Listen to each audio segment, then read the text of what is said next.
दोस्तों मैंने मेरे गेमिंग चैनल पर गॉड ऑफ वार 4 के द वर्ल्ड सर्पेंट की स्टोरी को एक्सप्लेन किया है। उस वीडियो में मैंने बताया है कि आखिर द वर्ल्ड सर्पेंट मिडगार्ड कैसे आया और Atreus and the world serpent के बीच क्या रिश्ता है। आपको अगर नहीं पता तो एट्रियस क्रेटोस का बेटा है। अगर आप एक गॉड ऑफ वार फैन है तो मैं हाईली रिकमेंड करूंगा मेरी उस वीडियो को जाकर आप जरूर देखें। आपको उस वीडियो का लिंक डिस्क्रिप्शन में मिल जाएगा।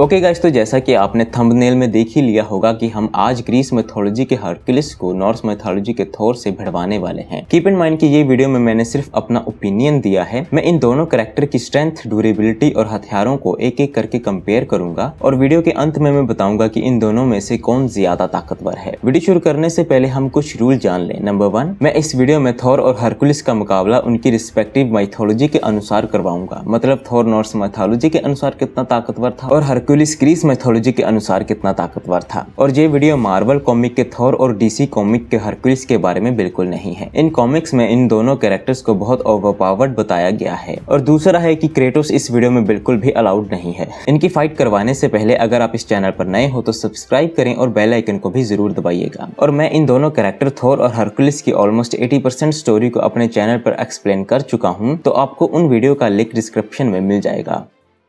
तो सबसे पहले इन दोनों कैरेक्टर की ताकत का टेस्ट करते हैं। ग्रीस माइथोलॉजी के अनुसार हरक्यूलिस बहुत ही ज्यादा ताकतवर डेमीगॉड है। उसने अपनी जिंदगी में बहुत ताकतवर राक्षसों को हराया है और पूरी ग्रीस की दुनिया में कोई भी इंसान इतना ताकतवर नहीं कि हरक्यूलिस को रेसलिंग मैच में हरा सके। हरक्यूलिस ने नीमियन लाइन के शेर को अपने सिर्फ हाथों से ही मारा था और नरक के दरवाजों का रखवाला सर्बरस, जो कि एक 3 सर वाला राक्षस है, वो भी हरक्यूलिस की ताकत के सामने कमजोर साबित हुआ था। इवन हेडिस, जो कि गॉड ऑफ अंडरवर्ल्ड है, ने कहा था कि हरक्यूलिस को ताकत से नहीं हराया जा सकता। और हरक्यूलिस की ताकत का सबसे बड़ा कारनामा हमें तब देखने को मिलता है जब उसने एटलस के कहने पर पूरा आसमान उठा लिया था। एटलस एक टाइटन है जो कि नॉर्स के अनुसार हमारे आसमान को उठाए हुए है। तो आप समझ ही सकते होंगे कि पूरा आसमान उठाना मतलब कि हरक्यूलिस के पास कितनी ज्यादा ताकत होगी।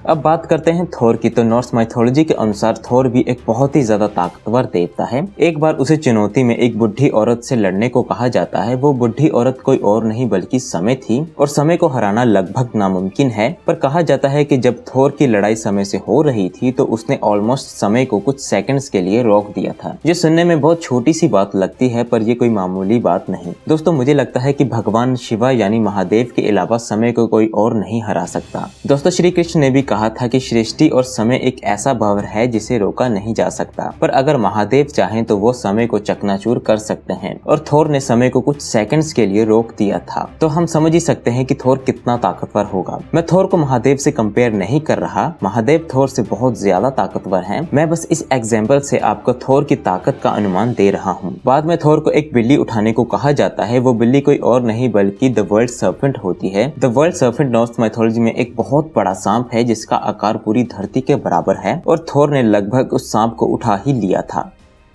तो जैसा कि हम देख सकते हैं कि थोर और हरक्यूलिस दोनों ही बहुत ज्यादा ताकतवर योद्धा हैं, पर मुझे लगता है कि हरक्यूलिस में ज्यादा ताकत है क्योंकि हरक्यूलिस ने पूरे आसमान को उठा दिया था, जो कि गॉड एटलस के अलावा कोई और नहीं कर सकता था। और कहा जाता है कि हरक्यूलिस ने पूरे आसमान को एक दिन के लिए उठा कर रखा था और हरक्यूलिस में आसमान को कई सालों तक उठा कर रखने की ताकत थी। अगर थोर की बात करें तो हाँ, थोर ने समय को कुछ सेकंड्स के लिए रोक दिया था, पर सिर्फ कुछ सेकंड्स हरक्यूलिस को हराने के लिए काफी नहीं। और थोर द वर्ल्ड सर्पेंट को आधा ही उठा पाता है, वो भी अपनी पूरी ताकत लगा के। तो इसीलिए मुझे लगता है कि हरक्यूलिस में ज्यादा ताकत थी।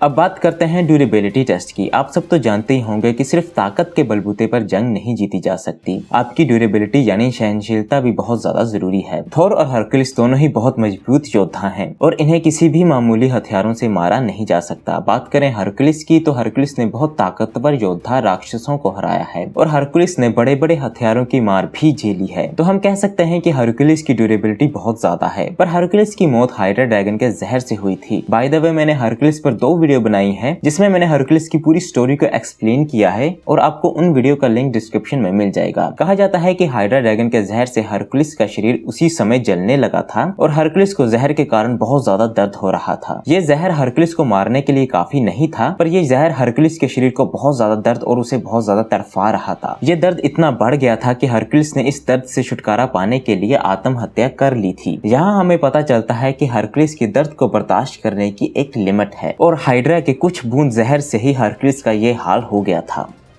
अब बात करते हैं थोर की। तो हरक्लिस की तरह थोर भी बहुत ज्यादा मजबूत योद्धा है। उसे भी किसी मामूली हथियार से मारा नहीं जा सकता था और उसकी मौत भी द वर्ल्ड सर्पेंट के जहर के कारण हुई थी। तो दोनों ही माइथोलॉजी के सबसे ताकतवर योद्धाओं की मौत जहर से हुई थी। पर मुझे लगता है कि ड्यूरेबिलिटी टेस्ट में थोर हरक्लिस से बहुत ज्यादा ताकतवर है। बिना किसी शक के हाइड्रा ड्रैगन का जहर काफी खतरनाक था, पर हाइड्रा ड्रैगन का जहर कुछ भी नहीं है द वर्ल्ड सर्पेंट के जहर के सामने। हाइड्रा ड्रैगन का आकार ज्यादा से ज्यादा 90 फीट बड़ा होगा, पर द वर्ल्ड सर्पेंट इतना बड़ा था कि उसने पूरी धरती के एक साइड से लेकर दूसरी साइड की जगह को कवर कर लिया था। इतने बड़े सांप का जहर उतना ही बड़ा और उतना ही ज्यादा खतरनाक होगा। तो बिना किसी शक के द वर्ल्ड सर्पेंट का जहर हाइड्रा ड्रैगन के जहर से बहुत ज्यादा खतरनाक था। हरक्लिस का शरीर हाइड्रा ड्रैगन के सिर्फ कुछ बूंद जहर से ही जलने लगा था और बाद में उसकी मौत हो गई थी। पर द वर्ल्ड सर्पेंट ने थोर को बहुत बार काटा था और थोर के शरीर में द वर्ल्ड सर्पेंट का पूरा जहर चला गया था और थोर को भी बहुत ज्यादा दर्द हो रहा था। पर जहर जाने के बावजूद भी थोर लड़ता रहा था और बाद में थोर ने द वर्ल्ड सर्पेंट को अपने हथौड़े से मार दिया था और 9 कदम चलने के बाद थोर की मौत हुई थी। तो अब हम देख सकते हैं कि थोर कितना ज्यादा स्ट्रॉन्ग और ड्यूरेबल है। मुझे लगता है कि हाइड्रा ड्रैगन के जहर का थोर पर कोई असर ही नहीं होगा, क्योंकि लगभग द वर्ल्ड सर्पेंट का पूरा जहर भी थोर को लड़ने से नहीं रोक पाया था और हाइड्रा ड्रैगन के कुछ लीटर जहर थोर को हिला तक भी नहीं पाएंगे। और मुझे लगता है कि हरक्लिस ने कभी भी किसी वर्ल्ड सर्पेंट जितने बड़े राक्षस से मुकाबला नहीं किया होगा, पर थोर ने द वर्ल्ड सर्पेंट से अकेले ही लड़ाई की थी और उसे मारा भी था। तो ड्यूरेबिलिटी टेस्ट में थोर जीतता है। दोस्तों अब बात करते हैं वेपन्स की। थोर और हरक्लिस दोनों के पास ही बहुत ही ज्यादा खतरनाक हथियार थे। हरक्लिस ने नीमियन लाइन को मारा था। नीमियन लाइन एक ऐसा शेर था जिसके ऊपर कोई भी हथियार काम नहीं करता था। उसकी चमड़ी इतनी मोटी और मजबूत थी कि कोई भी हथियार उसे काट नहीं सकता था। तो हरक्लिस ने उस शेर को मारने के लिए अपने हाथों का इस्तेमाल किया था। उस शेर को मारने के बाद हरक्लिस ने उस शेर की चमड़ी को काट लिया था और हरक्लिस ने उस चमड़ी को एक आर्मर की तरह पहनना शुरू कर दिया था। दोस्तों हरक्लिस एक बहुत अच्छा तीरबाज भी था और हाइड्रा ड्रैगन को मारने के बाद हरक्लिस ने हाइड्रा ड्रैगन के खून से कुछ जहरीले तीर बनाए थे जो कि किसी को भी आसानी से मार सकते थे। और आखिर में हरक्लिस के पास उसका लकड़ी का हथियार भी था जो कि ज्यादातर हरक्लिस अपने दुश्मनों को कुचलने के लिए इस्तेमाल करता था। दोस्तों अब बात करते हैं थोर की। थोर के पास नॉर्स की दुनिया का सबसे खतरनाक हथियार है जिसे म्योल्मर कहते हैं। म्योल्मर एक बहुत ही ज्यादा खतरनाक हथौड़ा है। थोर का हथौड़ा बहुत ही ज्यादा भारी है और थोर का हथौड़ा कभी भी अपना निशाना नहीं चूकता। नॉर्स की कहानियों के अनुसार जब तक थोर की आंख उसके हथौड़े के ऊपर है उसके हथौड़े को कोई भी उठा नहीं सकता और ना ही उसे कोई रोक सकता है। पर अगर थोर अपनी आंख अपने हथौड़े से हटा दे तो उसके हथौड़े को उठाया जा सकता था। पर थोर ने जंग पर कभी भी ऐसी गलती नहीं की। थोर अपने हथौड़े के वार से पूरी 9 दुनियाओं को हिला सकता है। थोर का ये हथौड़ा ब्रोक और एट्री ने बनाया था। थोर अपने इस खतरनाक हथौड़े को बहुत जोर से हिलाकर बिजली के हमले भी कर सकता है और ये बिजली के हमले कोई मामूली हमले नहीं होते। अपने हथौड़े के अलावा थोर एक मैजिक बेल्ट भी यूज करता है जो कि उसकी ताकत को दुगना कर देती है। थोर के पास आयरन ग्लव्स भी हैं जिसकी मदद से वो अपने हथौड़े को फेंकने के बाद वापस अपने पास बुला सकता है। दोस्तों हथियारों के मामले में मुझे लगता है कि थोर के हथियार ज्यादा ताकतवर हैं हरक्लिस के हथियार से। अब बात करते हैं कि क्या होगा जब ये दोनों वॉरियर्स आपस में लड़ेंगे। शुरुआत में हरक्लिस और थोर लंबी दूरी की लड़ाई करेंगे। हरक्लिस के पास लॉन्ग रेंज फाइट करने के लिए उसके जहरीले तीर हैं। हालांकि मैं ऑलरेडी एक्सप्लेन कर चुका हूँ कि थोर को मारने के लिए हाइड्रा ड्रैगन के जहर से बने तीर काफी नहीं होंगे। थोर को मारने के लिए हरक्लिस को हाइड्रा ड्रैगन का बहुत ज्यादा मात्रा में जहर लाना होगा जो कि हरक्लिस के पास बिल्कुल नहीं है। तो इसका मतलब है कि हरक्लिस के तीर थोर के खिलाफ किसी काम के नहीं होंगे। अब थोर लंबी दूरी के लिए अपने बिजली के हमले करेगा जो कि बहुत ही ज्यादा खतरनाक होंगे। पर मुझे नहीं लगता कि सिर्फ बिजली के हमले हरक्लिस को रोकने के लिए काफी होंगे। तो हरक्लिस और थोर अब दोनों क्लोज रेंज फाइट करेंगे। पर थोर की रफ्तार और उसके हथौड़े के सामने हरक्लिस का कोई बस नहीं चलेगा। हरक्लिस थोर को थोड़ा जख्मी जरूर कर देगा पर थोर अपने खतरनाक हथौड़े की मदद से कुछ ही हमलों में हरक्लिस को मार देगा।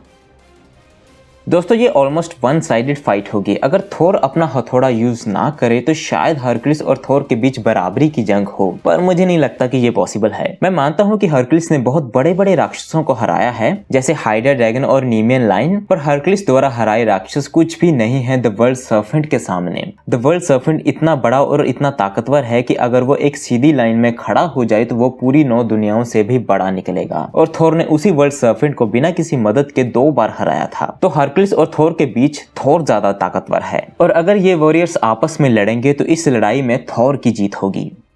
वीडियो खत्म करने से पहले मैं कहना चाहता हूं कि मेरी गॉड ऑफ वार 4 के द वर्ल्ड सर्फेंट के ऊपर बनी वीडियो को जरूर देखें, आपको वो वीडियो काफी पसंद आएगी। और अगर आपको मेरी गेमिंग चैनल्स की स्टोरीज और वीडियोस पसंद आए तो प्लीज सब्सक्राइब करें और मेरी मदद करें 1000 सब्सक्राइबर्स पूरे करने के लिए।